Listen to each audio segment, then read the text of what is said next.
Facebook, nossos companheiros e companheiras que nos acompanham aí de outros países, como o Comitê Lula Livre da Espanha, Comitê Lula Livre de Londres, e um conjunto que soma aí em torno de 13 páginas que estão irmanados nessa transmissão, nessa noite de segunda-feira. Então, boa noite a cada um e a cada uma.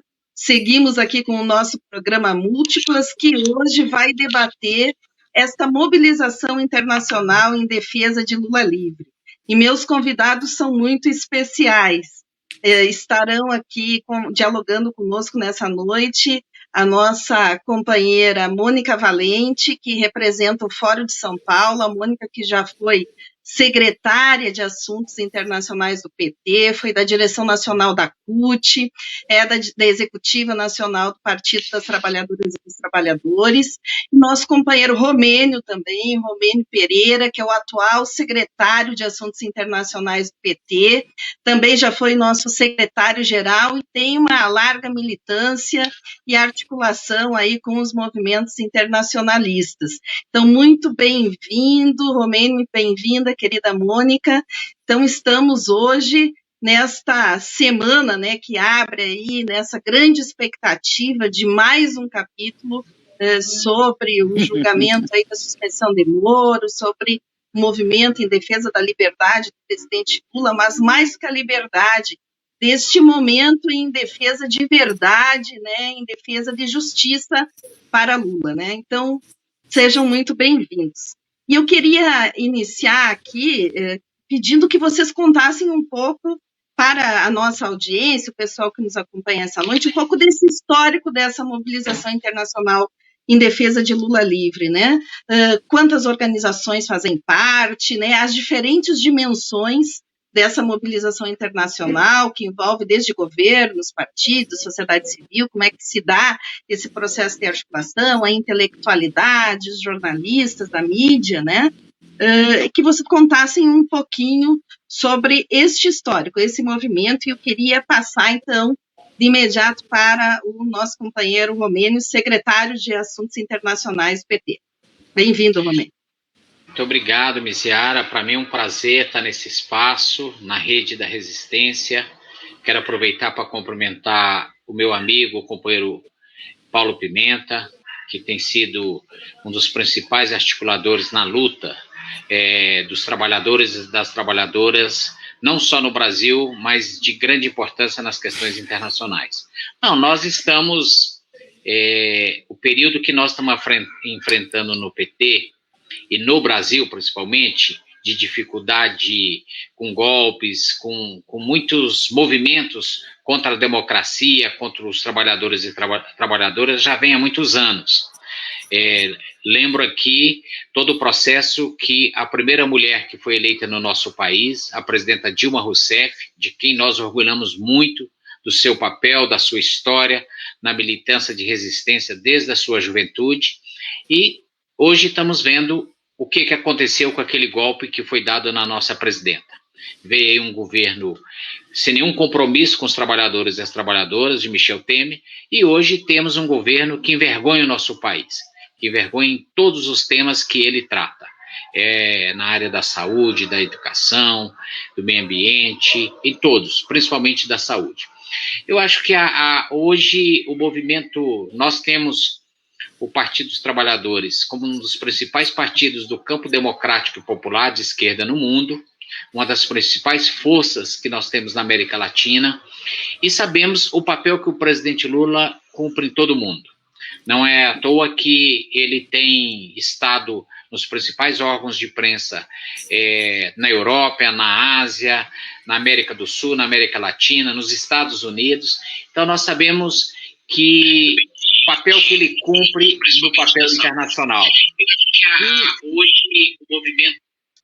E nós estamos, naturalmente, buscando as relações com as forças mais diversas em todo o mundo. E hoje tem, por vários companheiros e companheiras que atuam, não só dentro do PT, mas amigos que vêm de outros campos, que nos ajuda na questão internacional. Eu posso citar aqui a CUT, o MST, entre várias outras forças que têm feito uma defesa muito forte na área internacional pela liberdade do presidente Lula, pelos seus direitos políticos, e nós temos conquistado esse espaço com grande força. E a demonstração tem vindo não só internamente no Brasil, mas você sabe, Miziara, a Mônica ajudou muito.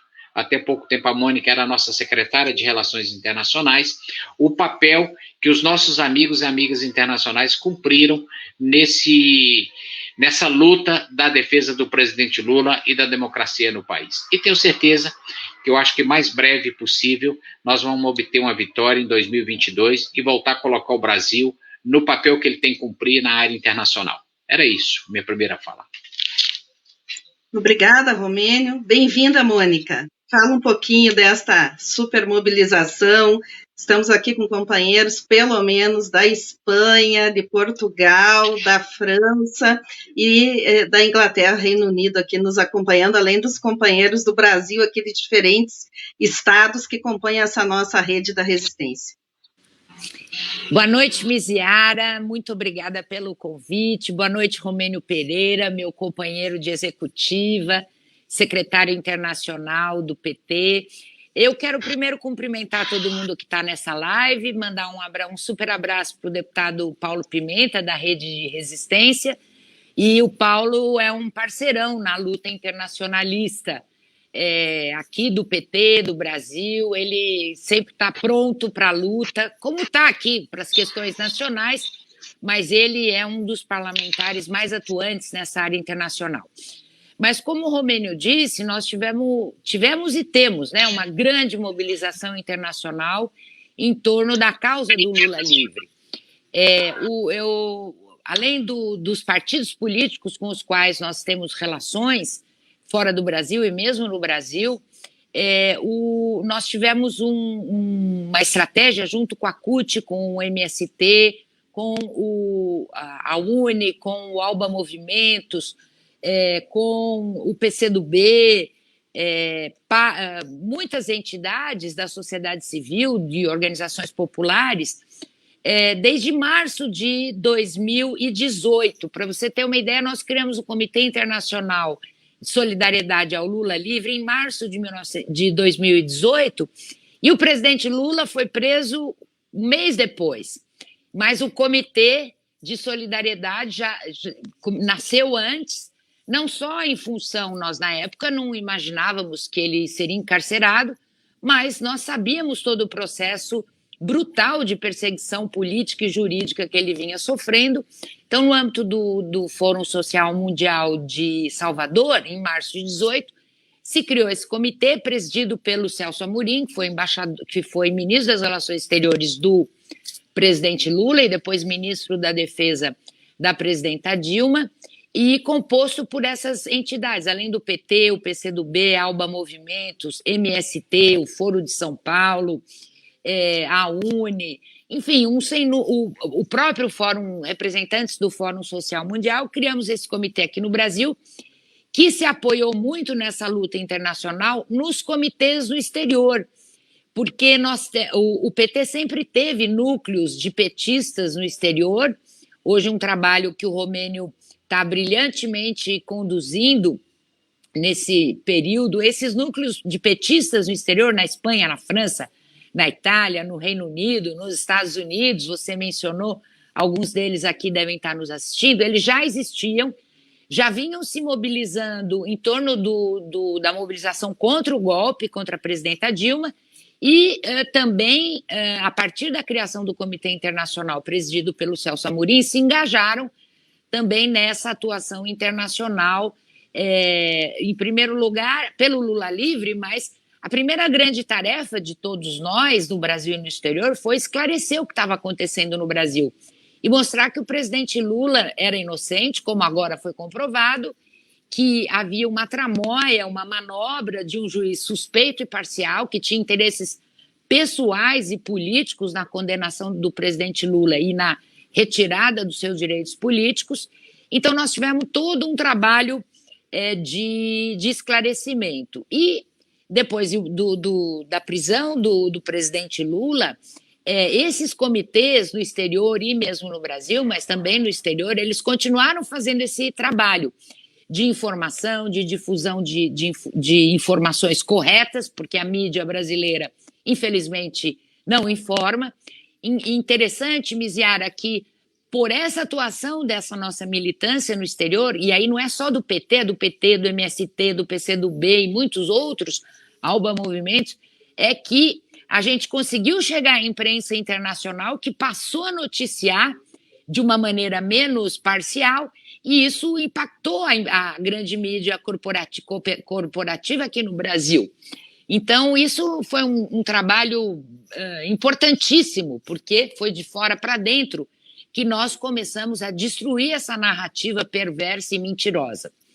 E tivemos coisas maravilhosas. O presidente Lula, em 2018 e 2019, ele recebia mais líderes internacionais, chefes de Estado, ex-chefes de Estado, numa prisão em Curitiba, do que o próprio Michel Temer, que era o presidente da República.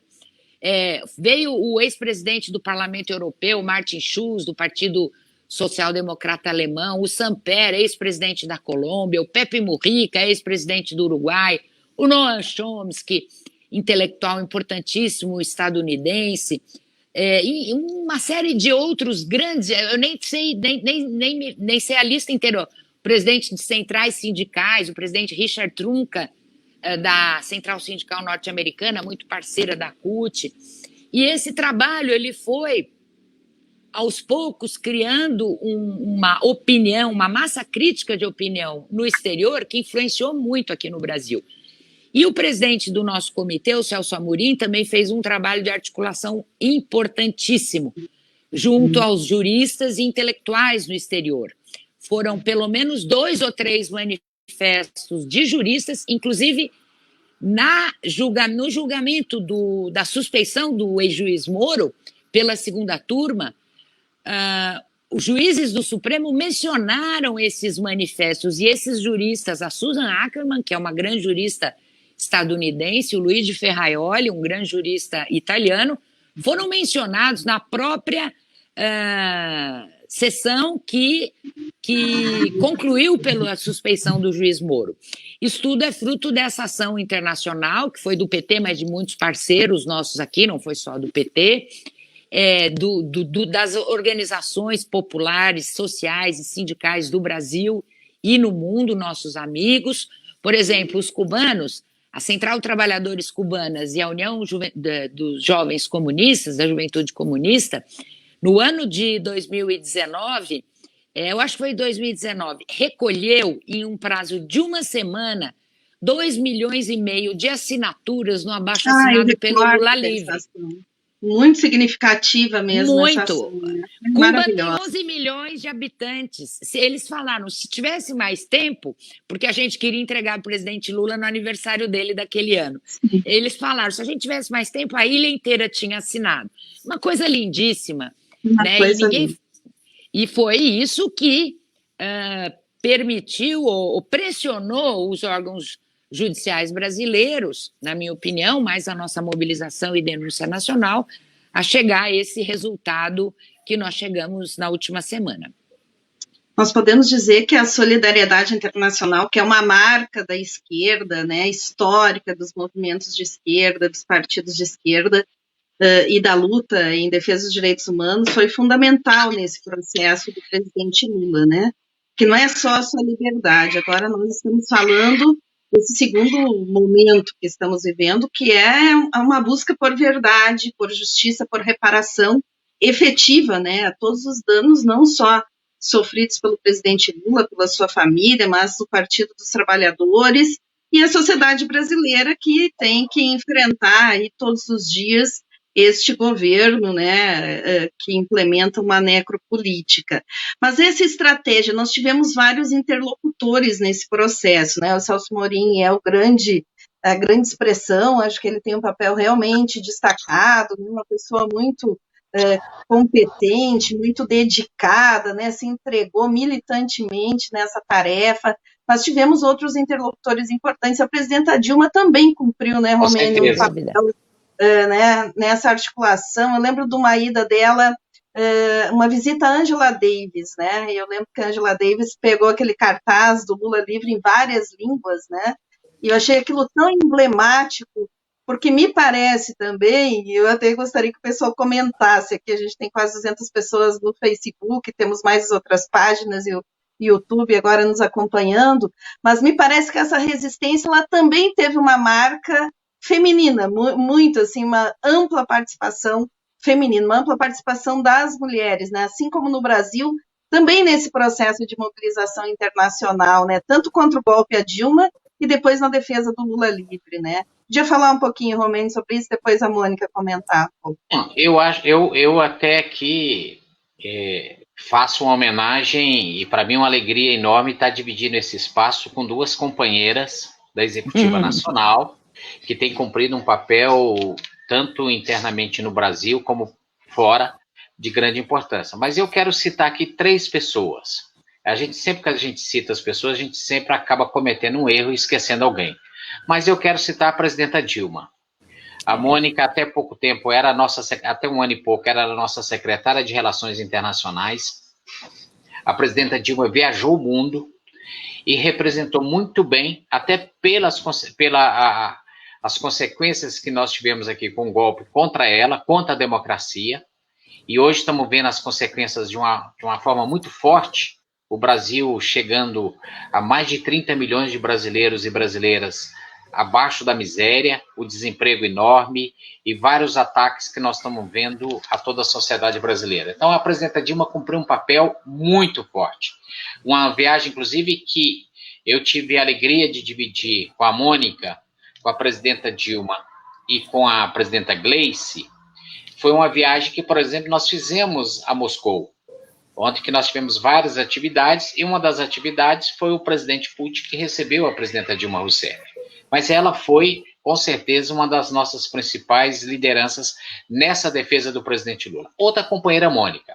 A Mônica é nossa secretária executiva do Foro de São Paulo, foi secretária de Relações Internacionais por alguns anos e cumpriu um grande trabalho internacional nessa área de defesa do presidente Lula, trazendo, inclusive, personalidades internacionais para que visitasse o presidente Lula em Curitiba. E outra, a presidenta Gleice, que também cumpriu um excelente papel.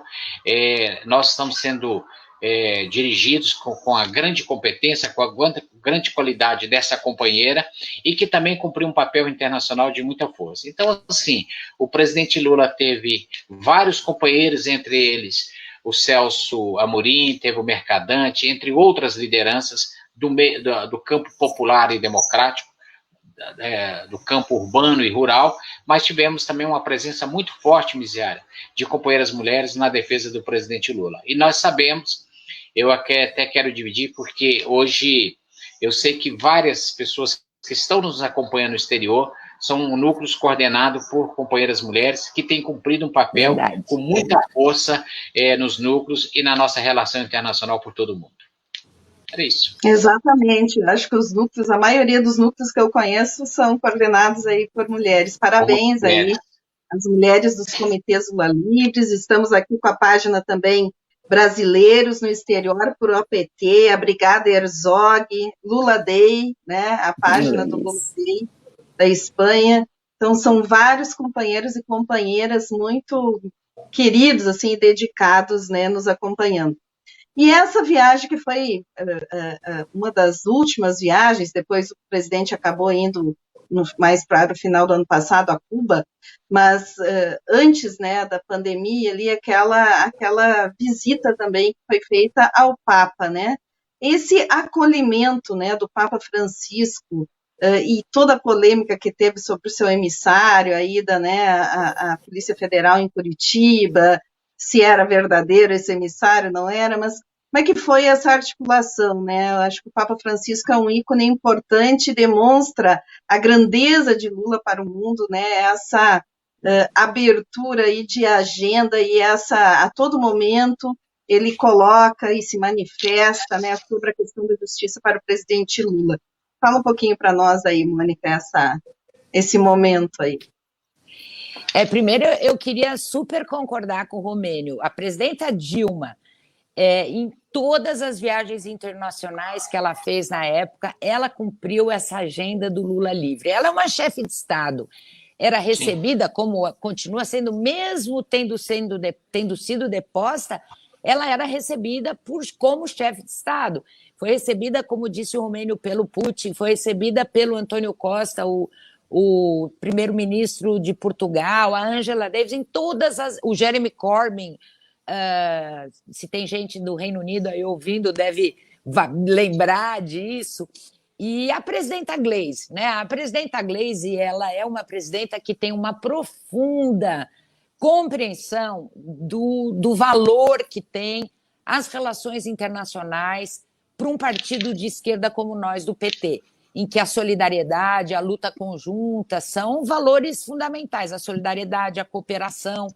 E a presidenta Gleisi foi quem recebeu os 2,5 milhões de assinatura lá em Cuba para trazer para o presidente Lula. Eu queria mencionar também o Haddad. O Haddad, nós pedimos para ele, a partir inclusive da atividade acadêmica dele, ele teve um papel muito importante junto ao Bernie Sanders, o senador norte-americano. Ele foi convidado para um fórum lá no final de 2019, se não me falha a memória, 2019, da Internacional Progressista, e o Bernie Sanders, o Varoufakis, foram contatos do Haddad também. Mas o Papa Francisco, depois o Romênio conta, porque o Romênio estava nessa viagem do presidente Lula com o Papa Francisco. O Romênio estava recém-empossado, né, Romênio, secretário internacional do PT, já pegou uma agenda braba. O pessoal pensa que a gente viaja para o exterior para passear. Não é verdade, a gente trabalha de manhã, de tarde e de noite, porque assim, são 2, 3 dias de muito trabalho, muito intenso. Mas o Papa Francisco, primeiro ele mandou o emissário lá para Curitiba com um rosário para entregar para o presidente Lula. Esse emissário não pôde entrar, porque teve toda uma tentativa por parte lá da Polícia Federal de Curitiba de desacreditá-lo, como se não fosse possível. Eles não imaginavam que o próprio Papa ia mandar um emissário com um rosário e uma carta ao presidente Lula. Mas o Papa Francisco, seja em manifestações menos públicas, em carta pessoal ao presidente Lula, desejando força, dizendo que estava rezando por ele, é um homem que, desde o início da anunciatura dele, ele se coloca do lado dos mais pobres, da defesa dos mais pobres, da defesa do meio ambiente. A primeira encíclica dele tem a ver com isso. E uma das pessoas que nos ajudou a agendar com o Papa Francisco, que já tinha toda essa relação com a presidenta Dilma e com o presidente Lula, foi o presidente argentino, Alberto Fernandes, que, quando candidato a presidente da República na Argentina, foi visitar o presidente Lula no cárcere. Imagina o que é um candidato a presidente da República assumir vamos dizer, um papel assim tão destacado na defesa de uma pessoa que era condenada pela justiça brasileira. Ele não só foi lá, como ele é muito amigo do Papa Francisco pela trajetória de luta que eles têm na Argentina, e ele, quando soube que o presidente Lula tinha saído de Curitiba e que tinha essa intenção, mais do que rapidamente, junto com o embaixador Celso Amorim, ajudou a fazer essa agenda. Mas teve também a Anne Hidalgo, prefeita de Paris, que também estava em véspera de eleição para a prefeitura, deu um prêmio eu não sei se foi de direitos humanos. O Romênio teve lá, depois ele Título de cidadão de Paris. Título de cidadão de Paris, no meio da eleição dela, foi na Anne Hidalgo, então foram pessoas muito importantes. Foram milhares de outros, é até meio injusto, sabe, Miziara, Romênio e quem está nos assistindo, porque certamente nós estamos esquecendo de muita gente importante. Rafael Correia, o presidente Maduro, o Díaz-Canel, o presidente de Cuba, o Evo Morales, enfim, é tanta gente que fica até chato, né, quando a gente esquece, mas aos poucos a gente vai fazer um livro, né, Romênio? É importante, dessa né? saga Alberto Fernandes, eu lembro bem, assim, na véspera da eleição, né, na Argentina, e ele veio, fez questão de fazer esse registro, né, de ir até o presidente Lula, né, mesmo sabendo da disputa duríssima que ele enfrentaria na sua eleição na Argentina, né. Mas, assim, Misiara, o se você Lula, me permite, eu pois queria só não, reforçar sobre uma das viagens internacionais que o presidente Lula fez, que eu tive condições, que eu acompanhei, que foi essa viagem que ele fez à Europa.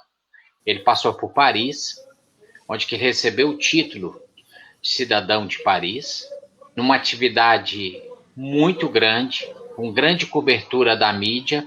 Ele foi recebido por 3 ex-presidentes da República e por várias lideranças do campo democrático popular. Cita aqui o caso do Mélenchon, que é uma das principais lideranças do campo democrático e popular de Paris. Depois ele foi para Genebra, onde teve várias atividades, as mais diversas possíveis, mas cita aqui o caso da ex-presidenta Bachelet, que hoje tem um papel importante na área de direitos humanos em todo o mundo.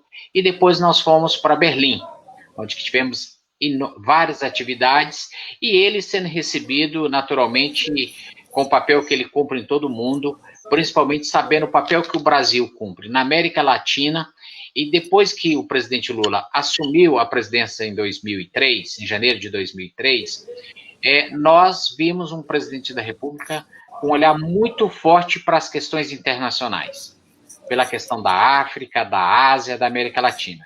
E nós sabemos que aquelas pessoas, homens e mulheres, que defendem um mundo com mais igualdade, com mais repartição dos valores e das condições que todos os homens e mulheres necessitam, sabe qual é o papel do presidente Lula, não só no Brasil, em toda a América Latina e com certeza no mundo. Então, assim, ele fez 3 viagens depois que, naturalmente, ele saiu da prisão de Curitiba, que foi essa viagem ao Papa, que vocês já colocaram aqui, essa viagem à Europa, e há pouco tempo teve em Cuba, e nós estamos aguardando, Misiara, naturalmente a pandemia está nos impedindo de viajar, mas há vários convites ao presidente Lula para visitar a China, para visitar a Europa, para visitar a Rússia, e nós devemos estar organizando provavelmente várias viagens dele no segundo semestre, que ele vai cumprir esse papel que ele já tem feito como uma grande liderança que ele ocupa hoje no mundo.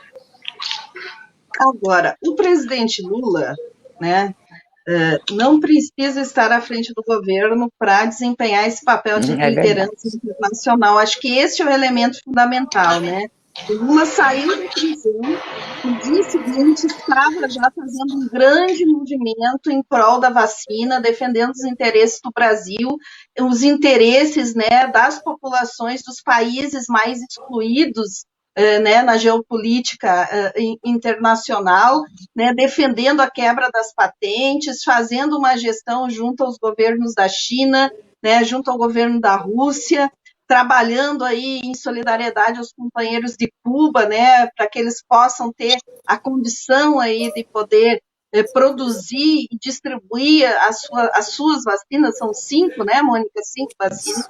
Eu queria que vocês falassem um pouquinho desse momento, né? Se manifestou junto à primeira-ministra Angela Merkel também em relação a essa questão, porque eu acho que esse tema das patentes, esse tema das vacinas, hoje é um tema chave para o enfrentamento da pandemia. Ele será um elemento estratégico para o próximo período. E o presidente Lula já é uma liderança, né, do Brasil, né, e de uma representação até desse bloco de países que ficam mais marginalizados, digamos assim, do ponto de vista econômico, do ponto de vista do poder político internacional. Eu queria que vocês comentassem, Mônica e Romênio, podia começar pela Mônica, um pouco deste papel nesse momento, no contexto da pandemia, e esse papel do Lula agora, né? Misiara, vamos inverter, deixa o Romênio falar sobre isso. Pode ser. Porque ele tem mais informações sobre essas últimas aí de China, Rússia, ele trabalhou muito duro nisso aí. Vai aí, Romênio. Contigo, Romênio. Não, o presidente Lula, naturalmente, tem dialogado com embaixadores que estão no Brasil, que são, né, naturalmente, os representantes oficiais desses governos. Ele e a presidenta Dilma fez uma carta ao presidente, né, da China, solicitando, inclusive, que ajudasse nesse momento difícil que o Brasil está passando. Tem dialogado, inclusive, com os governadores do Nordeste, ele ajudou muito nisso, numa visita, inclusive, que nós fizemos a lideranças da Embaixada da Rússia. Ele teve a oportunidade de levar o governador da Bahia, o senador Jacques Wagner, para que pudesse fazer já no momento que começava essa situação difícil que nós estamos vivendo. Então, o presidente Lula, por isso que ele tem falado com muita força, Misiara, que esse ano não é um ano para discutir eleições. Esse ano é um ano para defender a vida, para defender o direito das pessoas, de homens e mulheres, ao direito a um prato de comida. Nós estamos vivendo uma das piores situações de brasileiros e brasileiras passando fome. Direito das pessoas terem uma educação com qualidade. Então, assim, nós vimos agora há poucos dias mais um ataque frontal à questão do meio ambiente, e nós sabemos que todos que nos acompanham pelo mundo sabemos qual é o papel do Brasil nessa história, na luta por uma defesa do meio ambiente com grande qualidade. E vimos o que está acontecendo. Nós temos um ministro do meio ambiente que está aproveitando esse momento de grande tristeza para dizer que é o momento de passar a boiada. E parece que estão conseguindo passar boiadas e mais boiadas em cima do meio ambiente do país. E o presidente Lula tem cumprido um papel muito forte na defesa que todos os brasileiros e brasileiras têm um direito à vacina. Nós, infelizmente, Misiara, pelos dados oficiais, nós não chegamos nem a 13% dos brasileiros com a primeira dose. E, assim, as pessoas sem condições de emprego, sem condições de comida, e nós precisávamos, nesse momento de grande dificuldade do Brasil, que nós não temos um presidente da República, que negou tudo, nós temos o papel do presidente Lula em fazer esse papel internacional para ajudar a trazer mais vacina para os brasileiros e brasileiras. E tem conseguido fazer isso com grande sucesso. Viu, Misiara? O presidente Lula, como você disse, ele não precisa ser presidente da República para agir em defesa do povo brasileiro, né? E não só em defesa do povo brasileiro, porque as primeiras entrevistas internacionais que ele deu, ele convocou, pelo menos chamou a atenção do presidente Biden para convocar uma reunião do G20 para discutir a vacina como um bem público. O Macron, também presidente francês, e mostra tudo que nós sempre falamos do presidente Lula para o Brasil e para o mundo, que o presidente Lula é um homem profundamente comprometido com a defesa dos não incluídos, dos pobres, dos povos. E ele tem uma visão internacionalista muito interessante, né? Porque você vê, lógico que ele trabalhou muito, inclusive com a ajuda do Romênio, para melhorar essa interlocução dos governadores nossos do Nordeste, com a China, com a Rússia, por causa do desastre generalizado do governo Bolsonaro, em especial na área internacional. E se não fosse isso, talvez... E veja que a Sputnik V, o Sputnik 5, a Anvisa continua encebando e não dando autorização para importar, e com um acordo já feito do consórcio de governadores do Nordeste.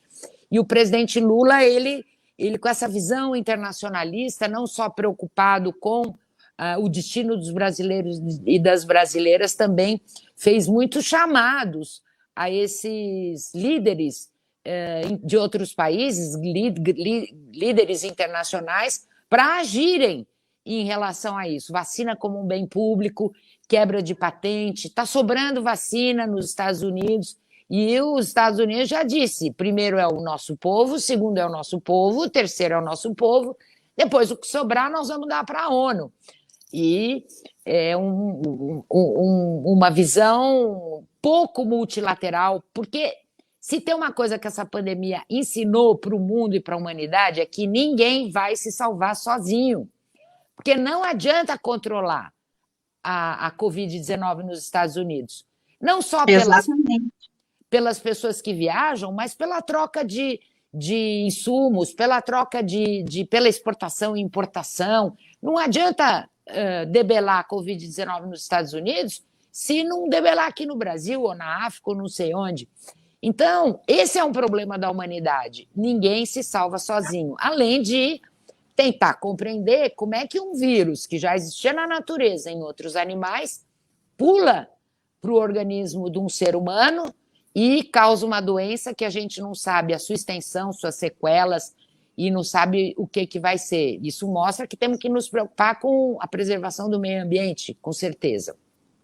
Mas, voltando ao nosso presidente Lula, o Romênio já apontou isso, ele disse que não está na hora de discutir eleição, que ele quer trabalhar como esse líder que ele sabe que no sentido de cuidar do povo brasileiro, mas não só, a vacina, o auxílio emergencial, a geração de emprego, ajuda aos micro e pequenos empresários, que são os maiores geradores de emprego do nosso país, para a gente poder ter um país, né, e um povo, para poder continuar num processo de reconstrução do nosso país que vai precisar ser feito logo, depois dessa tragédia que é esse governo que está aí.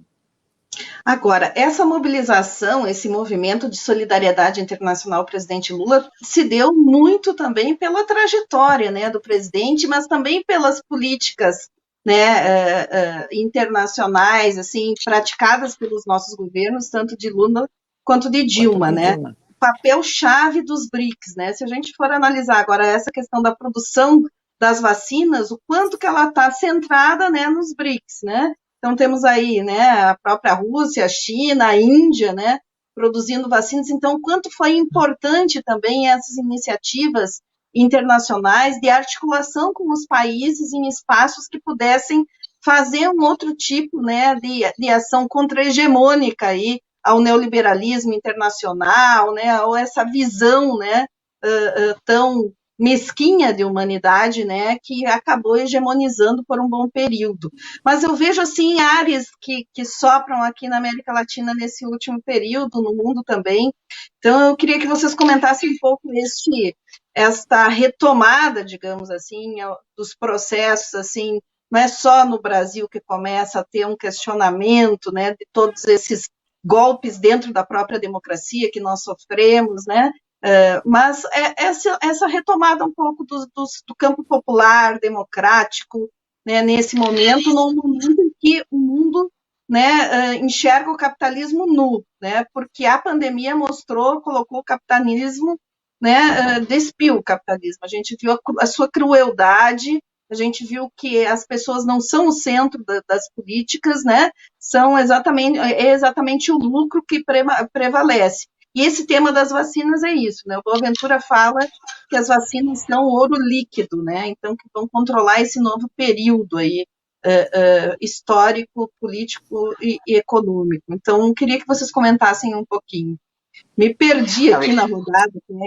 Eu queria primeiro, assim, até fazer uma homenagem a você, que é gaúcha, mas eu estou acompanhando muito o senador Paulo Paim, e ele está numa luta muito forte pela quebra de patentes.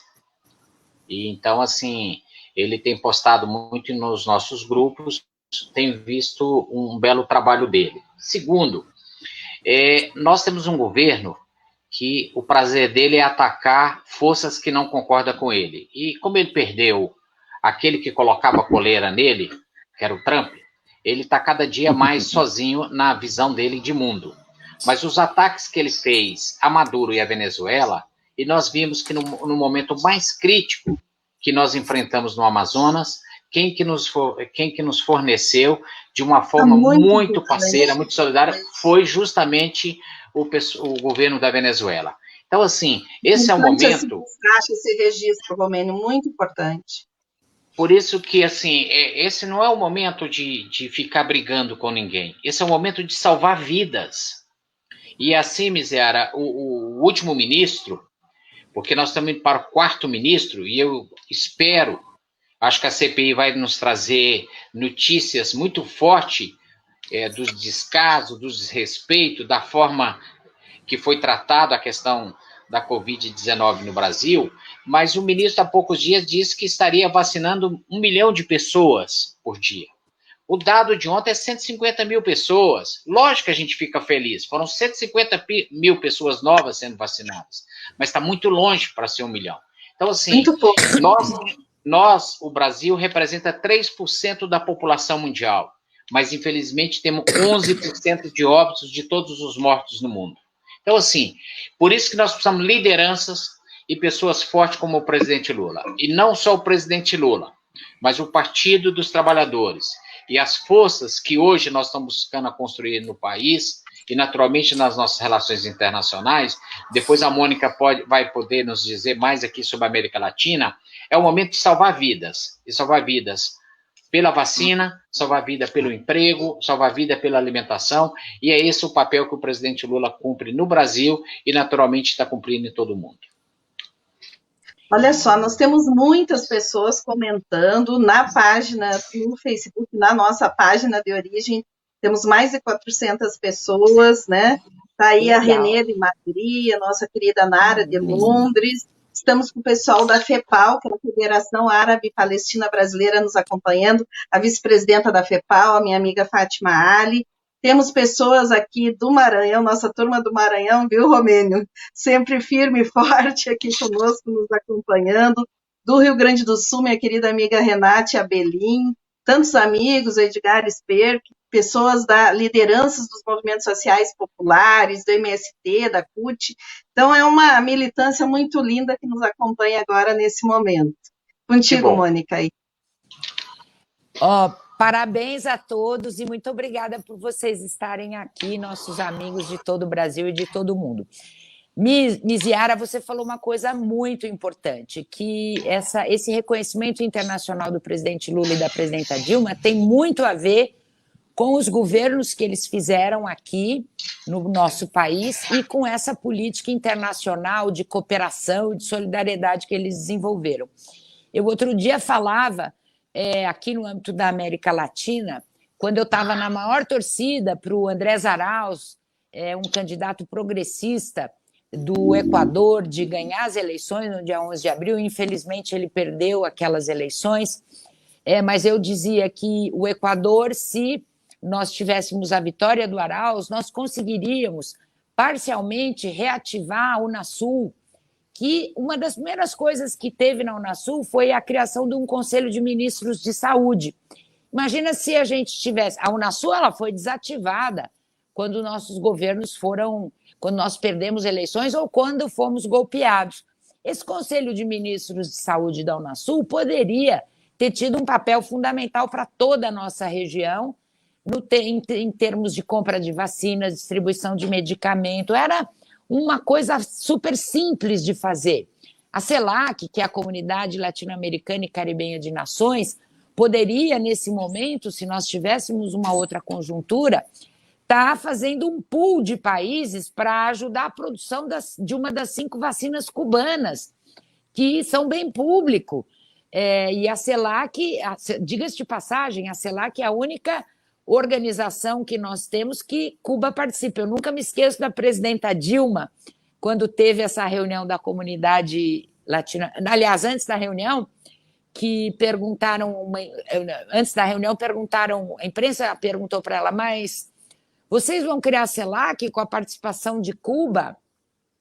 E o que os Estados Unidos acham disso? Aí a presidenta Dilma disse, mas nós não perguntamos para eles, nós não precisamos perguntar para eles o que eles acham disso. Nós temos autonomia para definir a nossa política latino-americana. Então, essa política de integração regional, ela teria sido muito importante para além dos BRICS que você mencionou. Mas eu queria dar boas notícias, embora nós torcemos muito para o Andrés Arauz, embora ele tenha perdido a eleição lá no Equador, um país onde os líderes, como Rafael Correa, Jorge Glass, o ex-presidente Correa, sofreu e sofre o mesmo tipo de perseguição política do presidente Lula. Ele não pôde voltar ao país dele, não pôde ser candidato, não pôde ser nem candidato a vice. Então, perdeu a eleição lá, mas não foi uma eleição renhida, mas mostrou uma força do povo equatoriano que conseguiu chegar a 45% dos votos com toda essa perseguição política que eles estão sofrendo. Agora, já no Peru, nós tivemos um candidato de esquerda que conseguiu ir ao segundo turno, que vai ser no mês de junho.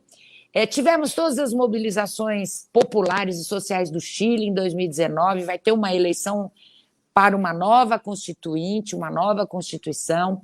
Tivemos mobilizações na Colômbia, retomamos o governo da Bolívia, que tinha sido objeto de um golpe militar, policial, ajudado pela OEA, que hoje o secretário-geral da OEA só nos causa vergonha, porque faz toda a política estadunidense aqui na nossa região, mas foi retomado. E a gente vê em todos os países latino-americanos e caribenhos, além da resistência do povo venezuelano, do povo cubano, com mais de 61 anos de bloqueio econômico, e consegue desenvolver 5 candidatos à vacina. Inclusive, o presidente Lula, quando esteve em Cuba, chegou lá com Covid, foi tratado lá com os medicamentos próprios deles, né? Mas, de qualquer maneira, o que eu queria salientar é que o povo o latino-americano resiste ao neoliberalismo, luta contra seus efeitos e segue lutando, apesar de toda a contraofensiva conservadora que nós vivemos.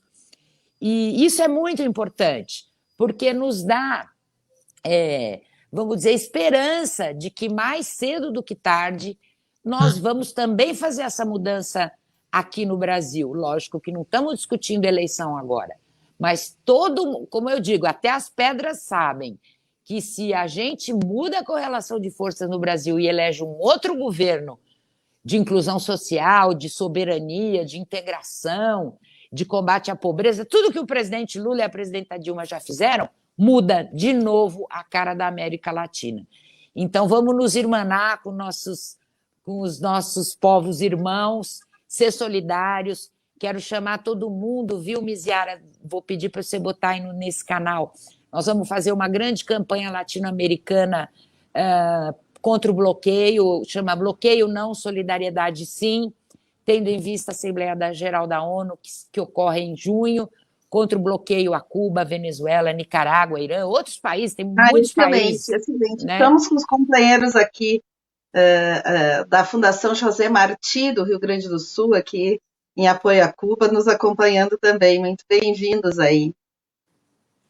Muito importante esse movimento, temos acompanhado aqui, Mônica, em Brasília também, muito de perto, todos esses processos de solidariedade aí à Venezuela, né, contra todas essas tentativas, né, desde aquela passagem absurda da tentativa de invasão da embaixada, né, protagonizada não só pelos golpistas, mas com apoio aqui do bolsonarismo, mas a gente tem, assim, tido uma forte solidariedade também aos companheiros da Venezuela. Acho que foi muito importante o resgate que o Romênio fez, porque, veja, né, em um momento de grande dificuldade do Brasil com o governo que nós temos, a Venezuela colaborando com insumos, com oxigênio, com insumos hospitalares, né? Temos outros países aí também que tinham muito mais estrutura, poderiam estar nos ajudando. Então, a Venezuela divide o pouco que tem, né? Tinha até uma camiseta, o pessoal aqui de Brasília fez uma camiseta muito bonita, né? Que era, né, solidariedade é compartilhar o ar, compartilhar o oxigênio, isso que é solidariedade de verdade, né? Defender a vida é compartilhar o oxigênio, né? E foi isso que a Venezuela fez conosco e continua ajudando. Sabe que no Rio Grande do Sul, agora também eles estão fazendo uma doação grande de insumos hospitalares, né? De máscaras, EPIs, para os trabalhadores da área da saúde. Então, nós teremos aí nos próximos dias também, não só a Venezuela, como também o pessoal da China, alguma articulação lá dos movimentos sociais, da Via Campesina, que articulou essas doações tanto com China como com Venezuela. Então, a gente vai ter esse processo também aí nos próximos dias de algumas doações. Mas é muito importante falar, né, que eu acho que a solidariedade junto com a esperança é o que nos move, né? Eu acho que nesse momento de profunda dificuldade que a humanidade vive, o povo brasileiro enfrenta, a gente poder ter essa irmandade para enfrentar essa crise, essa profunda crise humanitária, sanitária, né, econômica, social, que o Brasil e a humanidade está enfrentando nesse momento. Então, a gente poder ter essas redes, né, de solidariedade, de sustentação. Quero dizer para vocês que, olha, já temos quase 500 pessoas aqui nos acompanhando, né, de diferentes países, desde o interior do Rio Grande do Sul, pessoal de Passo Fundo, de Alegrete, pessoal do Recife, de Paulista, lá em Pernambuco. É uma turma muito legal, muito interessada nesse tema da mobilização, conhecer um pouco mais e colaborar também com a mobilização, né, internacional aí, agradecer muito as páginas que nos acompanham, pedir para a turma aí que está nos assistindo, coloque a hashtag, né, Lula Livre, Justiça para Lula, né, compartilhem, curtam, né, distribuam essa nossa live. Mas nós estamos nessa semana, que é uma semana bastante cheia de expectativas em relação ao presidente Lula, e para a gente fechar esse último bloco, eu queria que vocês falassem um pouquinho, então, deste julgamento que nós teremos aí na próxima quinta-feira, né, que é sobre a suspeição de Moro. Já tivemos aí a manifestação do ministro Gilmar Mendes dizendo que já há uma decisão da STF, que não deve haver recurso, mas, do ponto de vista de vocês, né, qual a expectativa sobre esse julgamento e qual momento, qual é a etapa que nós teremos, né, após esse julgamento de quinta-feira? Então, quem começa? Não, se a Mônica me permite, eu quero usar aqui um pouco o que o ministro Lewandowski falou. Tudo do Lula tem que ir para a segunda turma e tem que ir para o pleno. Qualquer outra pessoa não precisaria ter levado para o pleno.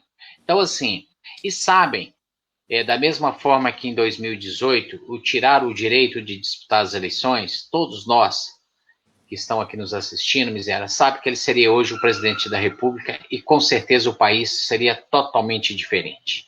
Então, assim, o que nós precisamos? Eu quero terminar a minha fala dizendo o seguinte, nós estamos conquistando algumas vitórias, mas a principal vitória que nós precisamos conquistar no nosso país, em toda a América Latina e também para o mundo, é a gente ter um governo que olhe de frente para a população mais pobre desse país. E esse governo tem nome, será o presidente Lula. Ele já tem dado uma demonstração, eu tenho falado com alguns estados, de vários estados pelo país, a situação dele nas pesquisas tem aumentado muito, a sua rejeição caiu profundamente, e diferente do principal adversário que nós temos hoje. Então, o que eu reforço aqui? Nós obtivemos algumas vitórias, mas a vitória final ainda está um pouco distante. O que precisa é que homens e mulheres continuem nessa luta pela liberdade total do Lula, com seus direitos de disputar as eleições e que ele possa voltar a governar esse país. E nós temos certeza que, para a alegria de todos os brasileiros e brasileiras, que ele vai governar para todos e para todas, nós vamos poder obter essa vitória com muita força em 2022 e voltar a governar o país. Então, nós precisamos ficar vigilantes. Como se diz aqui no interior de Minas, dormir com o olho fechado e com o olho aberto, porque da direita nós podemos saber que pode vir de tudo. Era isso. Exatamente. Vigiai. Mobilizar. Organizar. Orar e vigiar, né? Orar e vigiar. Como isso. Eu tenho um grande amigo na CUT que sempre falava assim. Não, o primeiro momento tem razão, né? Quando se trata do presidente Lula, não vale a lei, não vale a Constituição, tudo tem que ser discutido milhões de vezes. Mas o ministro Gilmar Mendes falou uma coisa importante: é prego batido, ponta virada, o assunto da suspeição. E mesmo que eles tentem alguma manobra nesse próximo julgamento aí, nós temos que, desde já, mostrar que isso já foi decidido pela segunda turma. Nós temos convicções e provas sobre isso, que a segunda turma já decidiu milhões de outras coisas de uma forma terminativa, e não vai ser agora porque é o Lula. Nós nós não vamos concordar com isso, vamos fazer campanha, vamos ficar mobilizados, vamos atuar nas redes para mostrar que, não, para o Lula ele não pode ter tratamento diferente, nem para mais, nem para menos. Ele é um cidadão como qualquer outro. E nós não podemos abrir mão, porque a suspeição do Moro. Outro dia eu assisti um podcast de um advogado lá do interior de Goiás. Ele estava explicando para o pessoal no podcast dele. O que é a suspeição do juiz? É assim, ele tinha interesses particulares para condenar o presidente Lula. Por isso que ele foi julgado suspeito e parcial. Isso todo mundo sabe, até as pedras sabem. Por quê? Porque logo depois, todos os vazamentos das mensagens comprovaram isso. Mas a prova cabal e fundamental da suspeição e do interesse particular é que depois ele virou ministro do Bolsonaro. Portanto, eu espero que o Supremo Tribunal Federal respeite a Constituição e a lei, nem discuta o assunto suspeição, já é prego batido, ponta virada, e a recuperação dos direitos políticos do Lula, que é Lula inocente, Lula livre e, mais do que isso, Lula inocente. Respeite a lei. Muito bem, acho que a gente segue, né? Isso aí. A gente segue nesse processo de uma forte mobilização, né? Não só por Lula livre, mas por justiça para Lula, né? Lula inocente, mas justiça para Lula. Justiça para Lula é o restabelecimento da verdade, é o restabelecimento dos seus direitos políticos, mas também é uma reparação. Gilmar Mendes falou naquele primeira sessão do julgamento da necessidade de uma reparação ao presidente Lula. E eu diria que precisa ter uma reparação ao presidente Lula, à família do presidente Lula, ao Partido dos Trabalhadores e das Trabalhadoras, mas uma reparação ao povo brasileiro que foi fraudado, que foi roubada na sua soberania popular, porque quando teve o presidente Lula impedido de participar do processo eleitoral das eleições presidenciais de 2018, foi fraudada, né, a soberania popular. Então, nós precisamos, sim, entrar numa outra etapa, que é essa etapa de construir, né, efetivamente a justiça para Lula, e a justiça para Lula é a justiça para o povo brasileiro. E Lula, com sua sensibilidade, né, com sua humanidade, sabe que nesse momento, né, o tema não é eleição, o tema é justamente o que a Romênia e a Mônica colocaram aqui, que é a defesa da vida, né, do povo brasileiro, e não há defesa da vida do povo brasileiro sem um fora Bolsonaro, né? Então, eu quero pedir para a gente fechar essa live de hoje agradecendo muito a participação, o acompanhamento aqui dos nossos companheiros e companheiras em toda essa rede da resistência, agradecendo muito a Mônica Valente e a Romênio Pereira por terem participado essa noite aqui desse diálogo, falando um pouquinho mais, contando para o Brasil um pouco mais sobre essa articulação e conversando com os nossos companheiros do exterior sobre essa articulação em defesa de Lula livre, colocar aí um super fora Bolsonaro, Lula fora livre, Bolsonaro. Justiça para Lula, Lula inocente, e colocarmos assim, vidas importam, né? Vacina para todos já. Então, muito obrigada, muito boa noite a todos e todas, nos encontramos nas redes, nas ruas, né? E mais uma vez junto com o nosso querido presidente Lula, sempre presidente Lula, essa liderança que trabalha em defesa da vida não só do povo brasileiro, mas dos excluídos, né, do mundo inteiro. Então, uma boa noite e muito obrigada.